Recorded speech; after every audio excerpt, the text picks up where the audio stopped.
Sigamos con la charla sobre la naturaleza y sus fundamentos, y déjenme decirles que la naturaleza por sí sola trata de educarnos, busca la forma de educarnos, es copartícipe con nuestra vida diaria y en muchas ocasiones busca una figura central y trata de orientarnos a través de esa figura central. En principio, déjenme explicarles qué es eso a lo que llamamos naturaleza, o qué es lo que entiendo yo por naturaleza, para podernos comprender. Natural es toda existenciación o multiplicación ajena a la voluntad humana. Es decir, es aquello, dejamos al ser humano ahí apartado y declaramos natural a aquello que no ha hecho el ser humano. ¿Por qué digo esto?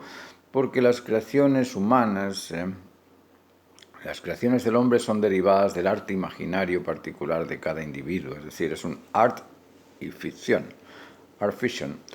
De ahí es de donde viene el término artificio. La naturaleza, tal y como yo la comprendo, es el conjunto de las variables, acciones y multiplicaciones existentes en la totalidad del universo. Es decir, la naturaleza, según yo la observo, incluye todo sin exclusión, todo, absolutamente todo. Incluye las diversas especies, sustancias minerales, fuerzas y poderes observables y deducibles de la creación entera. Podría decirse que la naturaleza es sinónimo de lo completo, o de lo cumplido, de la totalidad de las cosas. Vamos a ver, pero se trata, según yo lo observo, se trata de una totalidad muy especial, porque no se trata solo de un significado, se trata de un activo paralelo al nuestro, que espera ser satisfecho en la necesidad originaria que lo motivó a crear. ¿Por qué digo esto?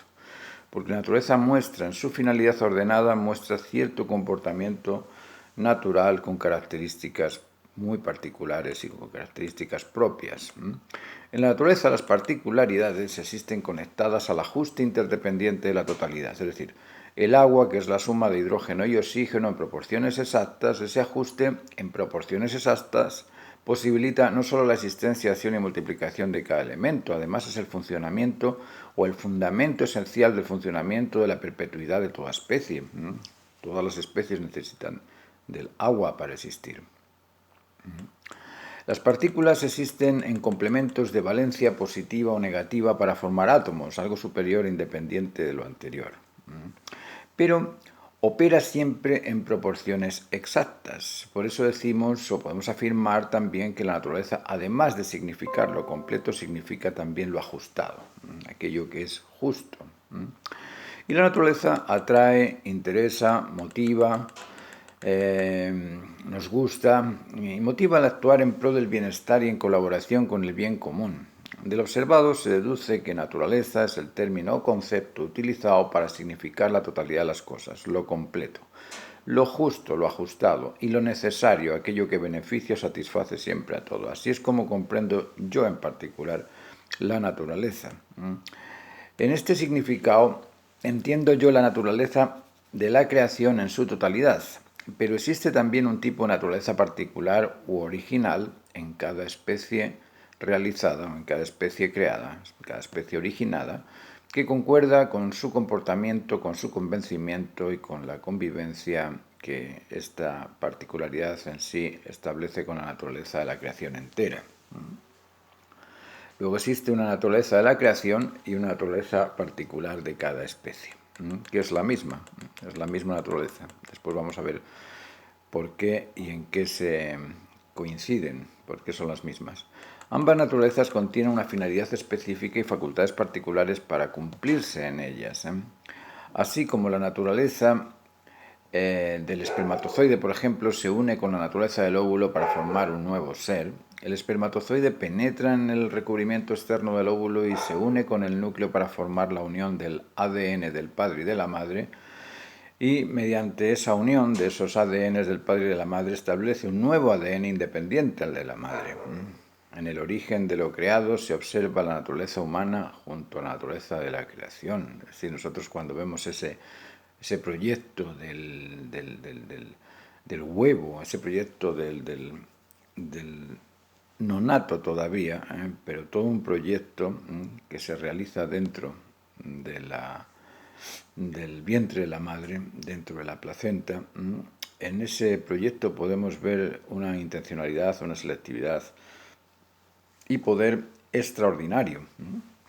Su finalidad y facultades similares a nuestra realidad humana dual de mente y cuerpo, de interior-exterior, de naturaleza directiva inherente y de cuerpo que se somete a esa naturaleza directiva inherente, existe en todo. La mente orienta, el cuerpo responde. La mente pretende, el cuerpo consigue. Finalidad y facultades para responder y conseguir la satisfacción de lo pretendido existen en la naturaleza de la existencia, así como también en la naturaleza de la creación. Reconocer que la naturaleza humana se basa en la naturaleza de la creación es igual a decir que el cosmos es un orden y todo su contenido existe para el establecimiento de ese orden dictaminado por el cosmos. Es decir, nosotros somos naturales en la medida que nos hacemos humanos, pero para hacernos humanos necesitamos comprender las normas de la naturaleza humana. Esas normas de la naturaleza humana coinciden con las normas de la naturaleza de la creación entera.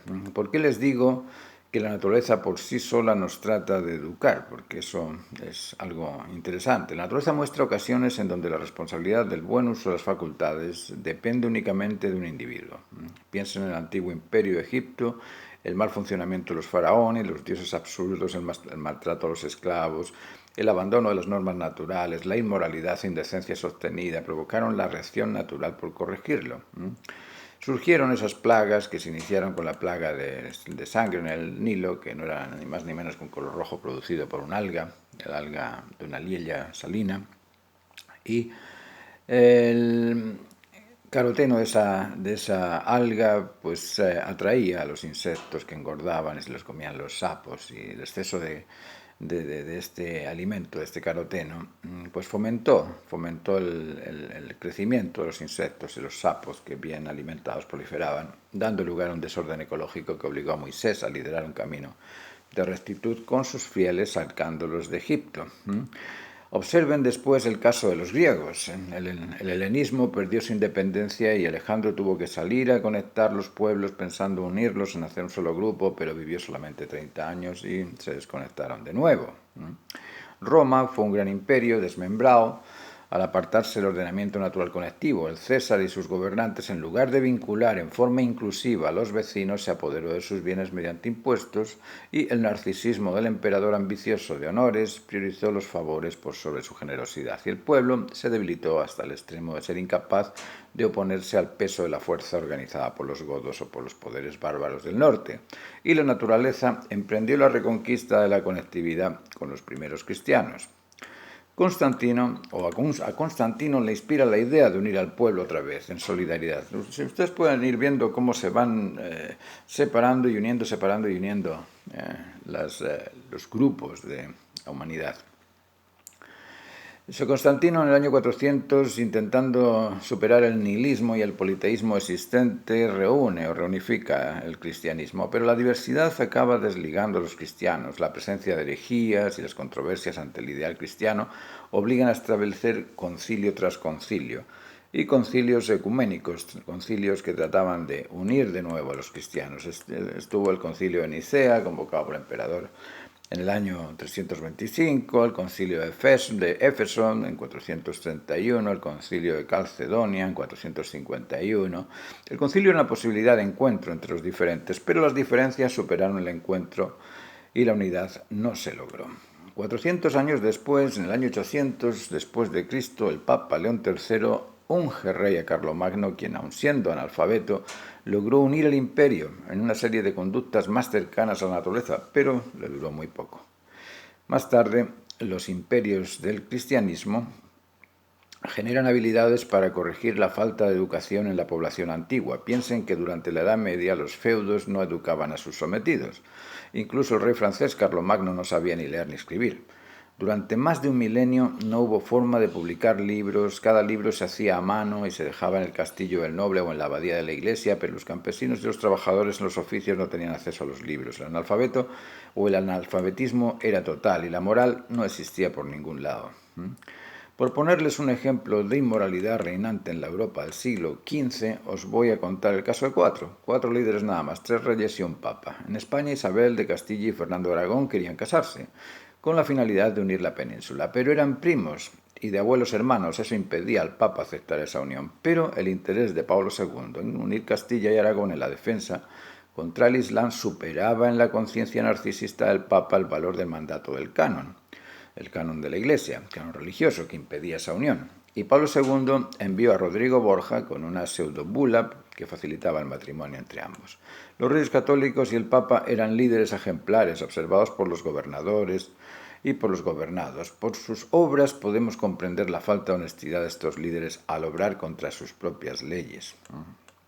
Un dato para comprender el grado de inmoralidad del momento, y estamos hablando de los líderes nada más.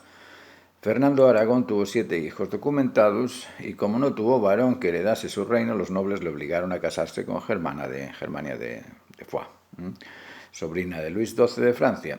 Este lo amenazó pidiéndole el reino de Nápoles si no tenía un descendiente varón. Eso es un chantaje. ¿Vais comprendiendo el ambiente del momento? Pues la naturaleza incansable opera para rectificarlo. Solo para ilustrar una panorámica del momento y lugar, el heredero del Sacro Imperio Romano, Carlos I de España y V de Alemania, emperador de Europa, se casó con su prima Isabel de Portugal, tuvo 6 hijos con su esposa y 5 extramatrimoniales. Les recuerdo que era católico. Su hijo Felipe II tuvo 4 esposas, Manuela de Portugal, María I de Inglaterra, Isabel de Valois, Ana de Austria, su sobrina, y aún así tuvo un amante, Isabel Osorio. Tuvo 10 hijos y todavía no era suficientemente satisfecho, si es que tuvo un amante, que era su ama de llave. Bonito ejemplo, ¿verdad? Un bonito ejemplo. ¿Alguno de ustedes cree que Felipe II sabía portugués, inglés, francés y austriaco? El nivel de inmoralidad, falta de ética e ignorancia del fundamento cristiano era demasiado grande para encontrar a alguien normal. Y no es que el cristianismo tenga un modelo de normalidad natural, pero la naturaleza trabaja y sigue trabajando siempre.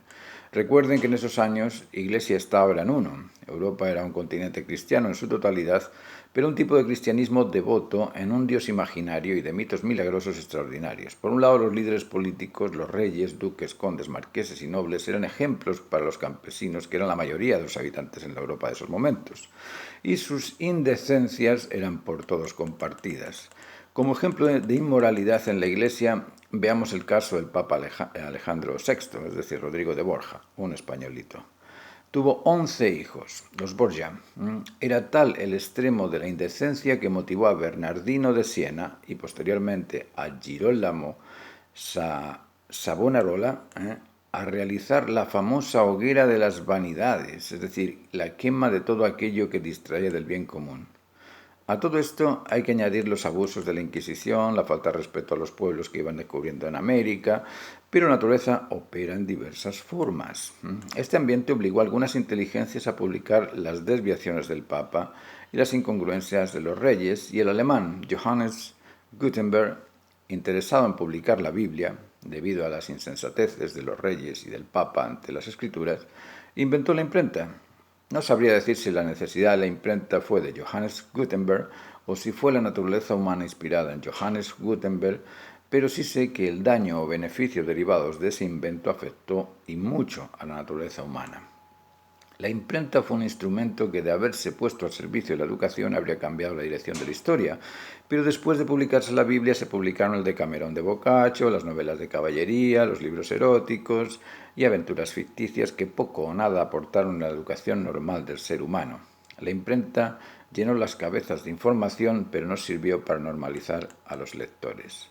Más tarde, el italiano Antonio Meucci inventó el teléfono para facilitar la comunicación a distancia, otra oportunidad de beneficiarse en la educación con otro objeto facilitador, pero el teléfono acabó siendo el instrumento multiplicador de intrigas, vigilancia, investigación de espías, cuando no se utilizaba para los reclamos entre personas o para conversaciones banales. En 1895, Guillermo Marconi descubre las ondas de radio y la naturaleza espera que se utilice para expandir la educación, pero el invento se redujo al entretenimiento. La música y propaganda se apoderaron del compromiso de la naturaleza se apoderaron de ese promisorio invento. En 1923, John Logie Baird, basado en el tubo de rayos catódicos inventado en 1897 por Carl Ferdinand Braun, inventa la televisión. Ahora, además del sonido a distancia, se puede educar en forma visual, con imágenes. Pero pasa lo mismo que con la radio. Su potencial educativo se reduce al comercio de mercancías y a programas de entretenimiento pagadas por la publicidad que capte la atención del posible consumidor. Y finalmente, el consumismo acaba consumiendo al consumista. En 1980-1990 aproximadamente, Bill Gates y Steve Jobs inventan Internet y la información ahora se hace presente en el celular de cada uno. Tenemos toda la información necesaria para formarnos, pero no se sabe qué información nos forma. Es como una pastelería repleta de ingredientes, pero sin que nadie conozca la receta del pastel, o como un museo repleto de objetos valiosísimos en un planeta sin dinero. La naturaleza colabora en las necesidades humanas, pero no encuentra al humano capaz de comprenderlas. Somos tan dispersos en este universo de variedades y diversidades que aunque la naturaleza se nos pase ante los ojos, no la reconoceremos. Vamos a dejarlo hasta aquí y seguimos en el siguiente video con el tema de que nos alejamos de la naturaleza por no haberla comprendido. Si les está gustando esta presentación, me ponen like. Si desean continuar en este curso, se unen al programa, al canal. Y si quieren compartirlo con algunos amigos que estén interesados también en comprender aspectos de la naturaleza humana, yo se lo motivo, les invito a poderlo compartir. ¿Vale? Muchas gracias.